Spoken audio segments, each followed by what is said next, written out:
Shalom saudara yang terkasih. Kita bertemu kembali pada minggu ketiga di bulan Februari ini. Kiranya kita berada dalam keadaan sehat dan bersukacita. Sekalipun banyak pergumulan yang kita alami, kita percaya bahwa Tuhan akan memberikan kekuatan melebihi dan mengatasi besarnya pergumulan itu sendiri. Asalkan kita berserah hanya ke dalam pemeliharaan dan pengasihan Tuhan. Kuasa Tuhan yang tiada tara dan kasih setianya yang melimpah tercurah bagi semua orang. Pada kesempatan ini kita akan bersekutu dengan Tuhan melalui firman-Nya. Firman itu akan menjadi bekal bagi kita, menguatkan segala sendi kehidupan kita. Marilah kita awali pembacaan firman ini dengan berdoa. Bapa kami yang bertahta di sorga, kami menghampiri hadirat-Mu ingin bersekutu melalui firman. Oleh karena itu, pimpinlah kami Tuhan, dan ajari kami untuk mengerti apa yang Engkau inginkan dari hidup kami.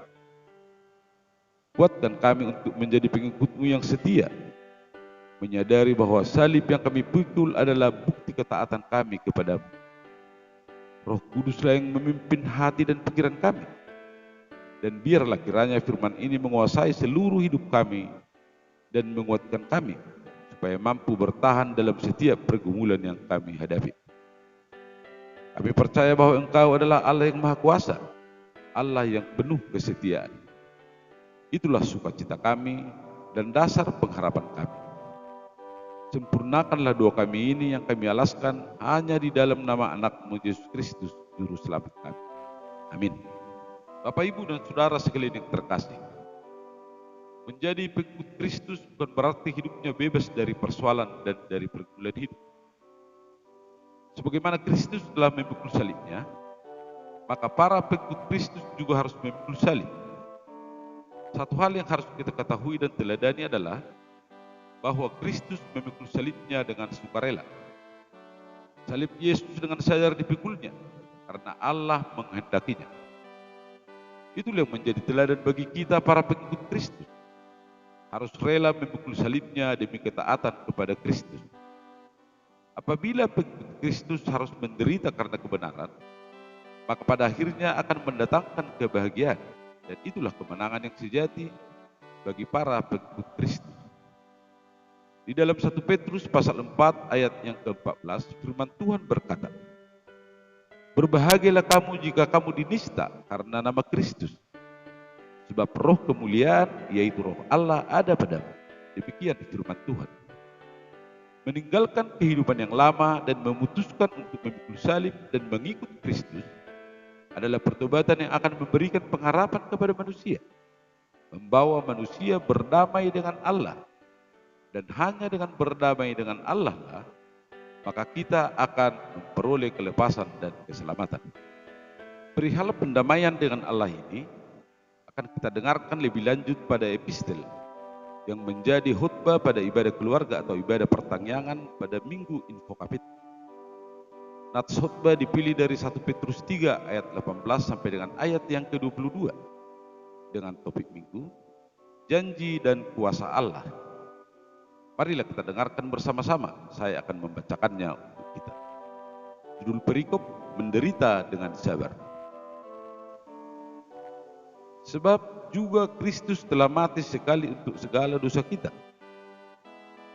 Ia yang benar untuk orang-orang yang tidak benar, supaya ia membawa kita kepada Allah. Ia yang telah dibunuh dalam keadaannya sebagai manusia, tetapi yang telah dibangkitkan menurut roh. Dan di dalam roh itu juga ia pergi memberitakan Injil kepada roh-roh di dalam penjara, yaitu kepada roh-roh mereka yang dahulu pada waktu Nuh tidak taat kepada Allah, ketika Allah tetap menanti dengan sabar waktu Nuh sedang mempersiapkan bahteranya, di mana hanya sedikit, yaitu 8 orang yang diselamatkan oleh air bah itu. Juga kamu sekarang diselamatkan oleh kiasannya, yaitu baptisan.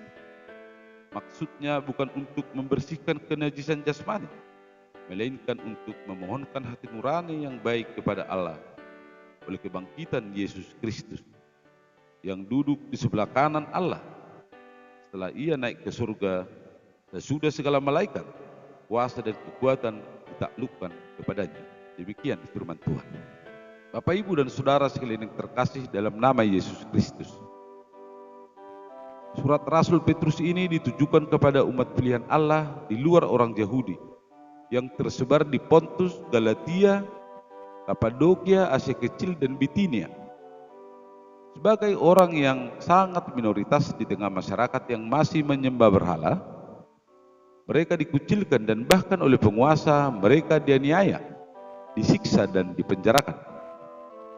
Rasul Petrus sendiri turut mengalami penganiayaan itu, sehingga dia sangat memahami dan merasakan penderitaan dari para pengikut Kristus mula-mula itu.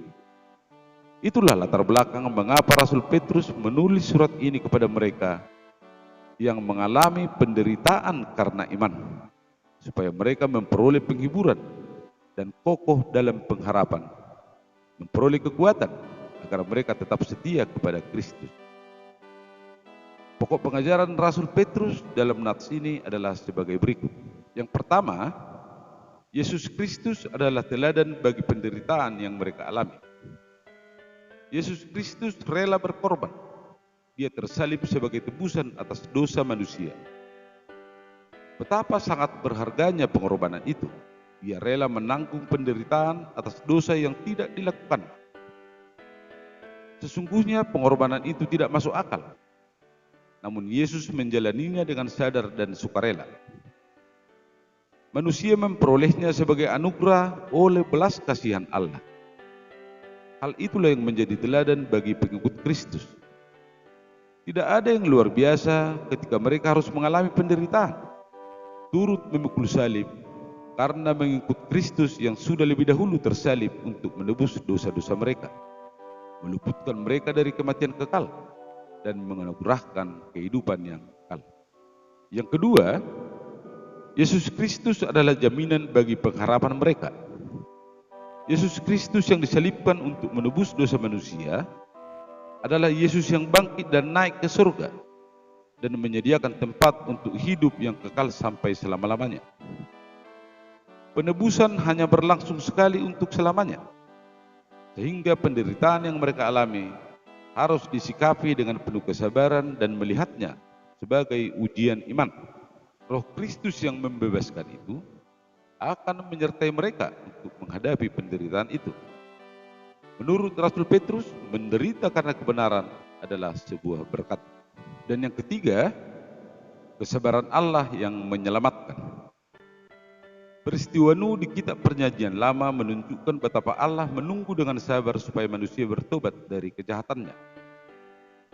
Kesabaran Allah itulah yang memungkinkan Nuh dan anggota keluarganya selamat di dalam bahtera dari terjangan air bah. Kesabaran itu jugalah yang menyelamatkan kita dengan baptisan di dalam nama Allah, Anak, dan Roh Kudus.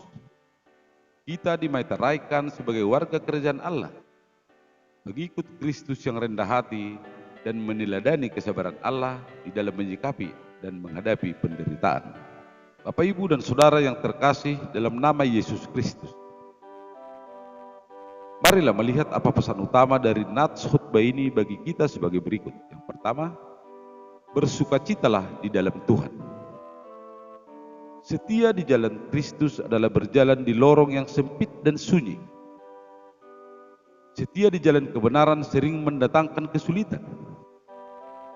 Mengikut Kristus bukan berarti bebas dari kesulitan dan jauh dari penderitaan. Sebab jalan yang kita lalui bukan karpet lembut dengan warna yang indah, tetapi adalah jalan yang penuh dengan onak dan duri. Kegembiraan dan kesenangan berbeda dengan sukacita di dalam Kristus.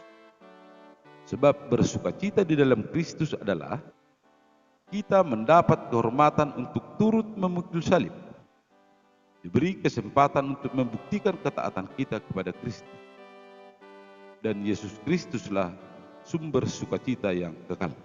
Pesan yang kedua, bertolong-tolonganlah menanggung beban. Tantangan dan persoalan yang kita hadapi sebagai pengikut Kristus di dalam kehidupan ini tidak akan pernah berakhir.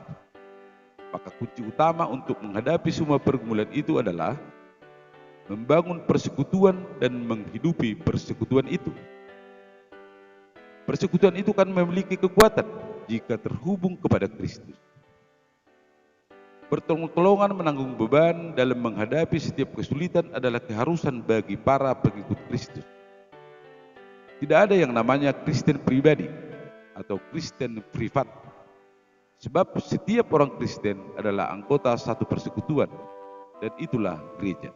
Pesan yang ketiga, seriuslah memikul salib dan jangan enggan memberi diri. Perihal memikul salib ini tidak pernah maksimal dan efektif kita lakukan, karena keengganan kita memberi diri dengan sepenuh hati.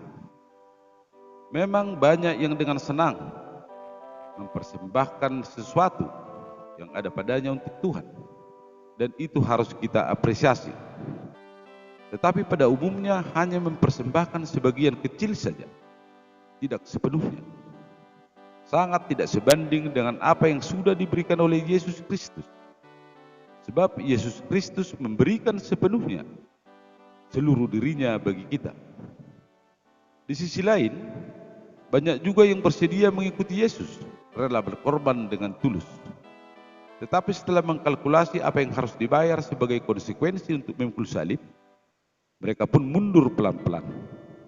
Rasul Petrus berkata, "Jangan mundur, bersyukurlah karena telah diperkenankan menanggung kehinaan Kristus, sebab itu adalah kemuliaan." Dan yang keempat, keselamatan adalah universal dan memperdamaikan kita dengan sesama dan dengan seluruh ciptaan. Pendamaian manusia dengan Allah melalui kematian dan kebangkitan Yesus Kristus adalah atas inisiatif Allah yang penuh kasih setia itu. Hal itulah yang mendasari panggilan bagi kita untuk berdamai dengan sesama dan dengan seluruh ciptaan.